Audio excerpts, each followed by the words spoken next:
em si, me te quero que nós lá dentro, agora que nós vamos aqui, eu que tenho que entregar a reportagem de Q3, nós temos que ver que já nós lá, acaba para informar a comunidade, de outra banda, quem de maneira que bisa tava aí toma a decisão para o país Aruba, de momento não é importante aqui nada,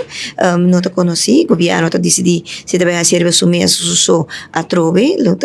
algo que nós critica no passado e nós está criticando no momento aqui, que é aqui não por. No momento não tem história tem um rol muito importante, para nós temos que back na que a conduzir que nós temos autonomia e nós temos direito de autodeterminação, pero de outra banda, agora que não, depois de por 5 anos, quando nós agora assoltava uma crise, hopi pisames e afetar também o país e com a raça que nós está no momento aqui, ou não está,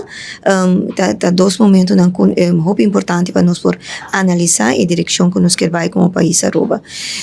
E se nós mesmo lá vai a trova caminho com 5 anos passar a correr tu vai em uma direção caminho com nenhum reino não sabe e não tem drag flag e apesar que tem pressão em momento é comporta compreendível a pressão que a causa como será correr firme agora que não tem um silêncio e tá com simplesmente agora dia não passa para